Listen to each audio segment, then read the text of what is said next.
सियालकोट से आते हुए मैं खड़ा हुआ हूँ समड़ेयाल एयरपोर्ट चौक पे, जो कि बहुत खूबसूरत मंजर पेश कर रहा है इस एरिए का।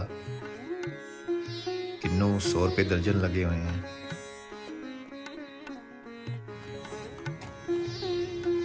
छः किलोमीटर दूर है यहाँ से एयरपोर्ट, और मेरा गांव भी इसी रास्ते में आता है। एयरपोर्ट रोड बड़ा साफ सुथरा बना हुआ है। रास्ते में टांगा भी मिल रहा है हमें, बहुत खूबसूरत। साइडों पे काफ़ी चीज़ें बन चुकी हैं। अशरफ फूड कॉर्नर बहुत मशहूर है यहाँ पर। एयरपोर्ट रोड बनने से पहले यहाँ पर कभी किसी ने नहीं था सोचा कि यहाँ पर एयरपोर्ट रोड बनेगा, इनफैक्ट एयरपोर्ट भी बनेगा। लेकिन ये सड़कें बनने के बाद इर्द गिर्द के ज़मीन वालों को करोड़ों रुपए का फ़ायदा हुआ। इन्होंने तो काम ही ख़त्म किया है लड़ाई झगड़े का, अलग से एक घर बना लिया अपना इस एरिया में। हम पहुंच गए हैं रोडस चौक पे। यहाँ पर काफ़ी रौनक हो चुकी हुई है। ये सीधा रास्ता मेरे गांव को जाता है। तारीखी गांव है, जिसको रानी सुंदरा का गांव भी कहा जाता है। रोडस, जो कि सियालकोट में शाहरग की तरह मशहूर है, रोडस रोड के नाम से। फसलें काटी जा चुकी हैं, और ख़ुशी की बात यह कि हमारे गांव में गैस भी आ चुकी है काफ़ी सालों के बाद। और ये क्रेडिट जाता है हमारे चेयरमैन मोहम्मद इश्तियाक भट्ट साहब को, जिन्होंने अपनी भरपूर कोशिशों से हमारे गांव में गैस का इंतज़ाम करवा दिया। Well done sir.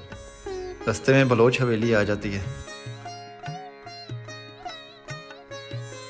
तो यहाँ से शुरू होता है रोडस। ये रानी सुंदरा के नाम से भी पहचाना जाता है। तारीख है इस गांव की एक। इस गांव में हर तरह की सहूलत मौजूद है। इस गांव को अगर कस्बा कहेंगे तो गलत नहीं होगा। गांव के अड्डे से होते हुए सबसे पहले दुबई होटल आता है, जिनके खाने बहुत लजीज हैं, और मशहूर मिठाई वाले, जो कि पहले मुनव्वर मिठाई वाले के नाम से मशहूर थे।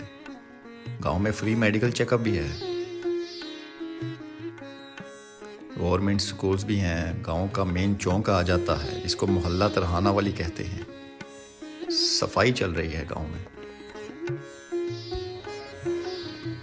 गांव में एक अस्पताल भी मौजूद है बेदारी के नाम से, जो कि गांव वालों के लिए एक बहुत बड़ी सहूलत है।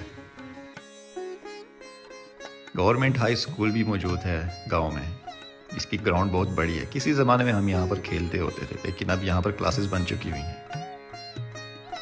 एमसीबी बैंक भी मौजूद है गांव में, एटीएम के साथ, जो कि आज से 20-25 साल पहले आया था।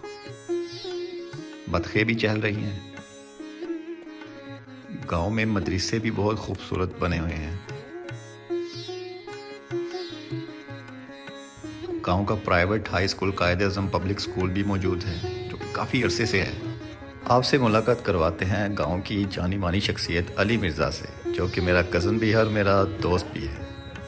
काफ़ी अरसा हम लोग साथ रहे, बहुत अच्छा बचपन गुजरा हमारा। इनके वालिद मोहतरम मोहम्मद वारिस, जिनको हम मामू कहते हैं। मामू को सही से नज़र नहीं आता, इसलिए मैं जब भी इनके पास आता हूँ मिलने, मैं इनको कहता हूँ मुझे 2 सिगरेट दे दें गोल्ड लीफ की, और अब वो पहचान लेते हैं मुझे। इस दफ़ा भी मैंने वही हरबा इस्तेमाल किया, लेकिन इस दफ़ा मैं पकड़ा गया। पकड़े जाने के बाद दुकान के अंदर आकर मामू जी के साथ कुछ देर गपशप की, हाल हवाला पूछा, कुछ अपना बताया और कुछ उनका पूछा। बहुत खुश हुए मामू, क्योंकि मैं अब इस गांव में नहीं रहता, तो कभी कभार मेरा इस गांव में आना होता है। गपशप करने के बाद मैंने इजाज़त ली और कुछ देर अली के पास खड़ा हुआ। अली समोसे बहुत अच्छे बनाता है। मैंने अली को बोला हुआ था मक्खियों से बचाने के लिए समोसों के ऊपर जाली डाल दिया करो, लेकिन अली का पुराना ही डायलॉग कि उन्होंने भी इत्थों ही खाना, उन्होंने ये किड़ियाँ फैक्ट्रियाँ चल दिया ने। अली बिल्कुल नहीं बदला। बहुत अच्छा साथ रहा हमारा। बहुत शरारतें की इस मोहल्ले में हमने।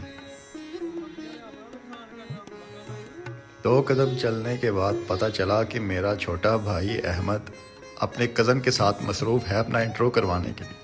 अहमद दरअसल उसे पूछ रहा था कि तुम मुझे जानते हो, मैं कौन हूँ, और वो बेचारा कंफ्यूज होकर चुप करके सोच रहा था कि अब मैं क्या जवाब दूँ इस बंदे को। हमारे गांव का सबसे बड़ा मदरसा है ये। काफ़ी खुली जगह है यहाँ पर नमाज़ पढ़ने की भी। ये रास्ता नाले की तरफ जाता है, जहाँ पर हमारे गुज्जर बिरादरी के लोग रहते हैं जो पूरे गांव और पूरे शहर को दूध सप्लाई करते हैं। ये वो जगह है जहाँ पर मेरा दोस्त तौसीफ़ और मैं रोज़ शाम को मगरिब से पहले पैदल आया करते थे और इस पुल पर आकर बैठा करते थे। काफ़ी पुरानी याद ताज़ा हो गई यहाँ पर आकर। मैं अपने छोटे भाई को बता रहा था कि इस पुल पर बैठकर काफ़ी मुश्किल से मुश्किल फ़ैसले किए हमने। ये जगह बिल्कुल नहीं बदली। इसी जगह पर हम दोनों बैठा करते थे और एक दूसरे से दुख परेशानी शेयर किया करते थे। यहाँ पर बैठकर काफ़ी सुकून होता था। पीछे सूरज डूब रहा होता था, किसी तरह का शोर नहीं था होता। यहाँ पर घर मिट्टी के बने होते थे, अब तो काफ़ी हद तक पक्के बन गए हुए हैं। ये नाला किसी ज़माने में इतना साफ था कि यहाँ पर नहाया करते थे गांव के लोग, लेकिन अब बहुत गंदा हो चुका है।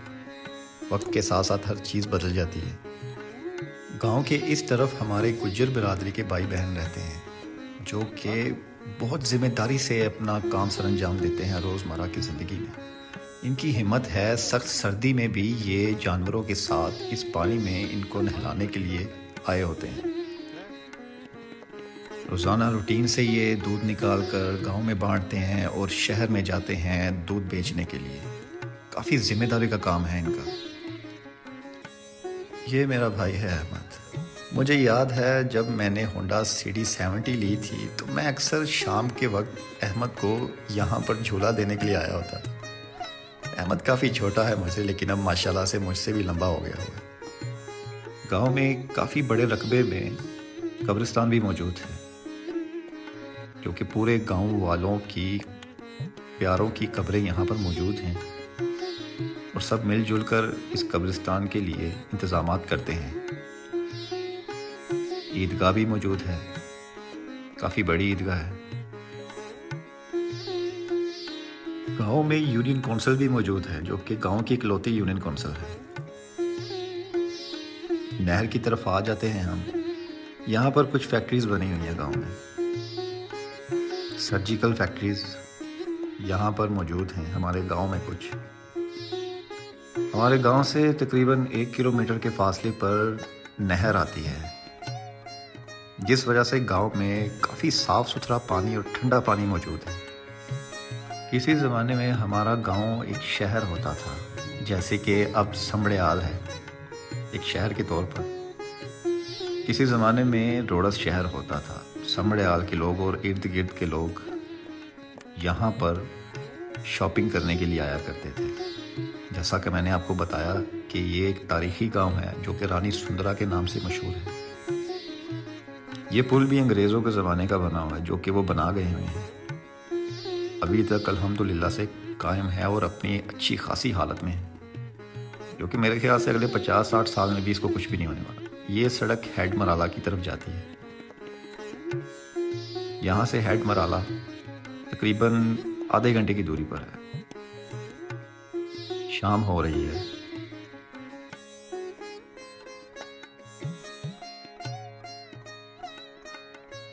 इस दरख्त के नीचे पाव शीरू का होटल हुआ करता था जो कि काफ़ी देर रहा था।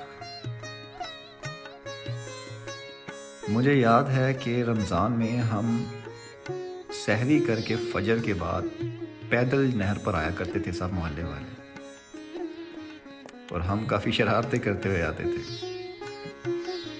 सर्दियों में तो यहाँ पर इतनी धुंध पड़ी होती थी कि जो भी यहाँ से गुजरता था ऐसा महसूस होता था कि आप बादलों के अंदर से गुजर रहे हैं। और हम तब तक इस नहर पर रहते थे जब तक सूरज नहीं था निकल जाता।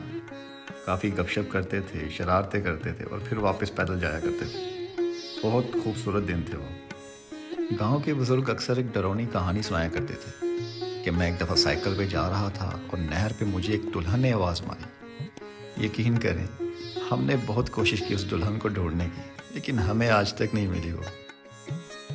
नहर से वापसी पे क्रिश्चियन टाउन आ जाता है जो कि गांव के साथ मौजूद है। बिल्कुल काफ़ी बड़ा एरिया ये भी गांव के साथ है। गांव की दूसरी तरफ से गुजरना हुआ तो इमरान भट्ट साहब नज़र आए जो कि काफ़ी जानी मानी हस्ती हैं रोडस की। इमरान भट्ट एक बहुत ही प्रोफेशनल प्लम्बर हैं और इनकी कोशिश होती है कि कहीं से इनको तेल मिल जाए और ये शेखों की तरह अपना एक अलग से मुल्क बसा लें, लेकिन नहीं, इनकी किस्मत इनको पानी ही मिलता है। इमरान साहब अहमद को कह रहे थे कि यार क्यों मेरी पब्लिसिटी कर रहे हो, तो मैं उनको समझा रहा था कि आपकी फ्री में प्रमोशन कर रहा हूँ मैं। इमरान साहब काफ़ी मसरूफ़ थे और उनका हाल भी नहीं था कि वो कैमरे के सामने खड़े हो सके, तो इसलिए हमने उनको ज़्यादा देर तंग नहीं किया। आखिर में आपको दिखाते हैं कि गली के अंदर एक प्राइमरी स्कूल भी मौजूद है गवर्नमेंट। रोडस की गलियां इटली की गलियों से कम नहीं है, ये मानना पड़ेगा आपको। मोहल्लेदार काफ़ी साफ सफाई का ख्याल रखते हैं। गांव की शाम भी बहुत खूबसूरत होती है जब सूरज डूब रहा होता है। काफ़ी अच्छी यादें हैं मेरी इस गांव में, काफ़ी अच्छा वक्त गुजरा। ये था मेरा गांव रोडस। वलीद बिन खालिद को इजाज़त दीजिए ताकि मैं भी वक्त से पहुंच सकूं अपने घर सियालकोट। अल्लाह हाफिज़।